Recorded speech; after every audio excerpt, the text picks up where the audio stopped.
A PEC, Projeto de Emenda Constitucional 18 de 2019, que fala da reforma da... Uma parte, eu dou em seguida. Senhores deputados, senhoras deputadas, público presente, telespectadores da TV Alesp, assessoria aqui das bancadas.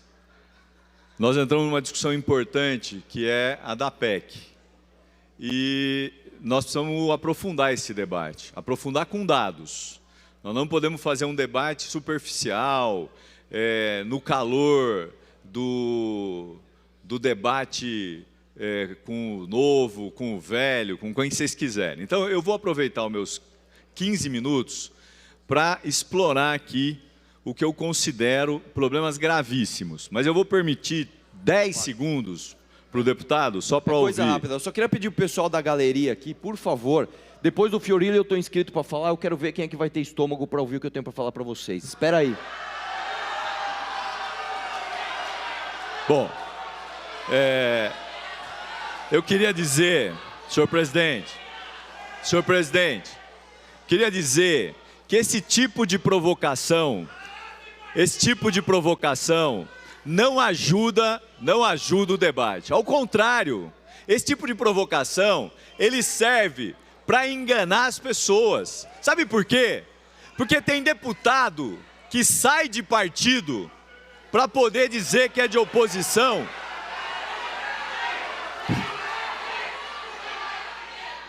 E vai votar a favor da reforma. Isso é inadmissível. Mas vamos lá. Senhor presidente, eu sou um deputado de primeiro mandato.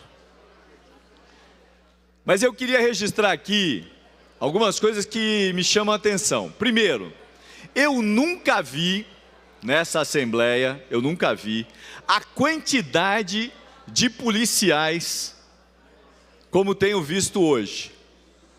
Eu não sei se há alguma preocupação com os servidores públicos ou com os deputados, mas eu confesso que eu não acompanhei aqui a CPI da merenda, que foi uma CPI importante para essa casa, que trouxe luz a um processo de envolvimento de empresas, de parlamentares, aliás, do PSDB.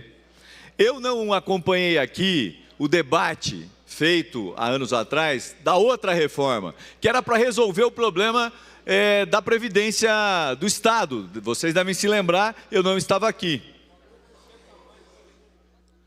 E que disseram que ia dar tudo certo, não é? Portanto, eu queria dizer, senhor presidente, que me estranha muito essa atitude desnecessária, porque aqui a gente tem servidores preocupados com os seus direitos e não pessoas que vieram só para bater palma ou para chorar, mas para defender seus direitos. É essa a questão que está colocada aqui hoje. Mas vamos ao debate da PEC. Aliás, antes do debate da PEC, eu preciso fazer outro registro. Eu sou membro da Comissão de Finanças, Orçamento e Planejamento desta casa. E eu tenho visto também, com espanto, nos últimos dias, uma tentativa permanente de rasgar o regimento dessa casa. Permanente. Vou dar um exemplo de hoje. Na reunião da Comissão de Finanças, pautado a questão das contas do governador, eu tive que discutir, por mais de uma vez, com vários deputados, que não queriam que eu lesse o voto em separado, que consideravam o voto um desrespeito ou um absurdo. Então eu queria dizer que nós estamos no limiar, numa linha tênue, de rasgar o regimento dessa casa. Aliás, o que eu acho uma excrescência, queria deixar registrado aqui, é a história de relator especial. Relator especial é a falta do debate, o medo e a fuga da discussão política. Porque o relator especial, ele faz o relatório e não debate, não discute, não aprova. Eu venho de uma Câmara Municipal de São Paulo, com outros deputados que estão aqui hoje, que tinha no regimento uma referência, inclusive para a oposição e para a situação, aqui nós precisamos rever rapidamente esse regimento, porque ele é draconiano. Aliás, ele ajuda mais a situação do que ela precisa e merece. Agora vamos à PEC. Eu tive a oportunidade de participar do debate com o ministro, com o secretário Meirelles, e perguntar a ele se não havia outra alternativa do que pôr a mão no bolso dos trabalhadores no caso da Previdência. Ele disse que não, porque não haveria outra fonte que pudesse crescer exponencialmente para poder resolver o déficit da Previdência. Pois bem, na minha opinião, a posição do secretário é de quem não tem vontade política de buscar alternativas e saídas. E busca a saída mais fácil, que é tirar de quem não tem. Vamos continuar a ideia de que ele não tem alternativas. Então eu queria deixar aqui algumas que poderiam ser acatadas pelo governo. A primeira, o governo do estado, infelizmente, como outros governos do PSDB, não ampliam as contratações, não fazem concurso. E isso é um problema gravíssimo, porque você diminui a contribuição para a Previdência dos que estão na ativa e obrigam o Estado... Senhor presidente, o deputado Arthur Duval está numa postura de provocação, é impossível, porque ele não pode provocar. Ele, como deputado, deveria estar aqui ouvindo, mas ele prefere provocar. Então eu queria sugerir ao deputado que ele não seguisse ordens. Aliás, o deputado Arthur Duval, ele tem ficado aqui sentado o tempo todo, não participa do debate. Talvez ele tenha um problema com as likes, né? Então ele precisa aparecer agora, né? Então eu queria propor que o deputado, que é inteligente, que foi expulso de um partido, aliás, expulso, né, porque quer ser candidato a outro cargo, pudesse ouvir, né, e não obedecesse ordens, não seguisse ordens, porque isso depõe contra o parlamento, isso depõe contra a pessoa do deputado. Bom, queria voltar aqui ao meu raciocínio, dizendo que se o governo não contrata, não faz concurso, é óbvio que haverá um déficit da Previdência. Segundo problema do déficit da Previdência, que o secretário não teve interesse em aprofundar o debate. O governo do estado terceiriza muitas coisas, e o recurso da terceirização não vai para a Previdência do estado. O recurso da privatização vai para a Previdência dos CLTistas. O estado poderia, se não tivesse preguiça, fazer um estudo de quanto o estado paga para as terceirizadas e propor que uma parte do que é pago pudesse ir para a Previdência do estado. Mas não faz isso. De novo, sabe por quê? É mais fácil tentar tirar dinheiro dos trabalhadores. Esse é o governo do PSDB. Esse é o governo que não é mais social-democrata. Esse é o governo que virou liberal, de extrema direita em alguns casos. Porque é mais fácil ser, inclusive, mais duro do que a proposta do presidente de extrema direita que governa esse país. E alguns deputados do PSDB aplaudem inclusive as ações do presidente, né? Ações que já foram comprovadas de que são verdadeiras balelas que não mudam a vida das pessoas. A gente devia se preocupar com aquilo que muda a vida das pessoas. Se o governo do PSDB não tivesse preguiça, ele poderia buscar as alternativas. O deputado Enio, por exemplo, tocou num dos aspectos que eu considero importante. 17 bilhões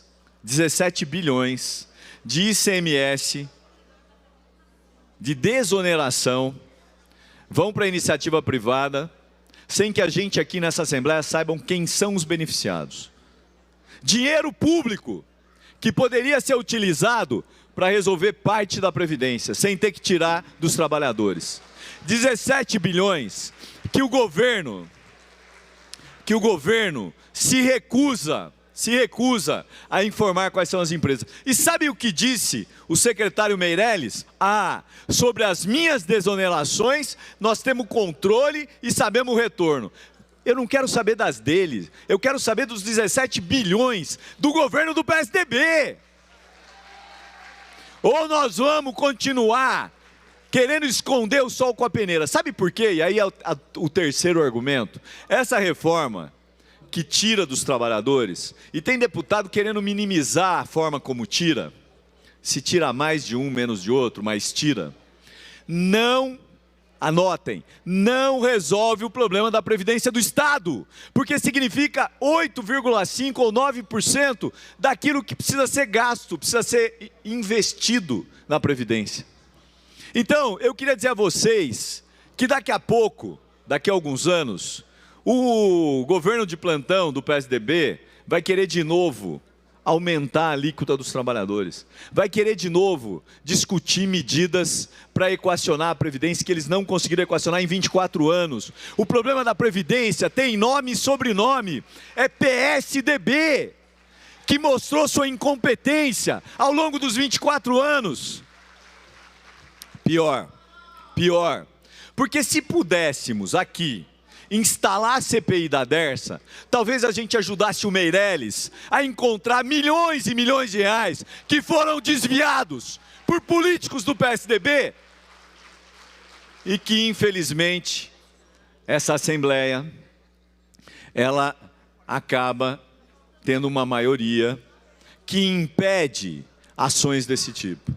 É uma pena, porque aqui disse o meu líder, Barba, com toda a autoridade de um líder, se aqui nós não construirmos uma maioria, que não precisa ter muito, pode ter 40, 42 deputados, para mostrar para o governo que ele não pode tratar os trabalhadores da forma como ele está tratando, nós correremos o risco dessa Assembleia sucumbir ao governador o tempo todo.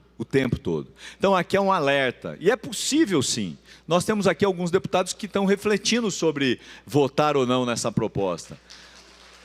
E eu espero, sinceramente, que a gente possa conseguir os 40, 42 votos para impedir essa maldade que o governo Dória quer fazer com os trabalhadores do Estado. Maldade. Primeiro, porque não valoriza os seus servidores. E quando valoriza, ou quando tenta valorizar, propõe 5% para os policiais, para a segurança pública. 5% que uma parte será retirada com a reforma. E a outra parte não compensa as perdas inflacionárias. Esse é o governo que era, talvez lá atrás, quando foi fundado, tivesse a ideia da social-democracia. Porque o que a gente está vendo aqui, primeiro, com a forma antidemocrática de tentar rasgar o regimento dessa Assembleia. Rasgar quando não quer deixar ler voto em separado, rasgar quando quer propor votar o voto sem ouvir o voto contrário, rasgar quando propõe acelerar de forma impressionante os processos de discussão, quando indica relator especial, mesmo que o relator possa ter uma previsão regimental, mas ele elimina o debate, ele reduz a discussão. Ou aqui, nós criamos coragem, e eu queria fazer um convite aos deputados que sofrem pressão em casa, que sofrem pressão da sua categoria, que tem relações para além desse espaço que reúne 94 deputados e deputadas, que pudessem refletir sobre a maldade desnecessária que o governador propôs.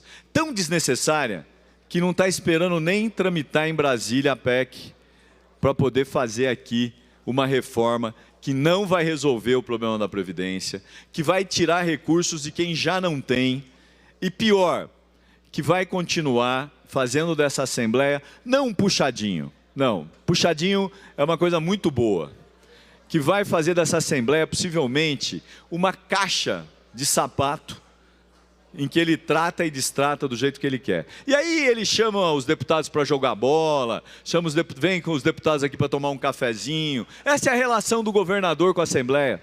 É uma relação que depõe contra cada um de nós. Então eu queria terminar, senhor presidente, dizendo não a essa reforma da Previdência e conclamar que os trabalhadores do Estado se organizem, se mobilizem para acompanhar esse debate todos os dias, aí onde vocês estão, com a capacidade e com a condição de vocês. Muito obrigado.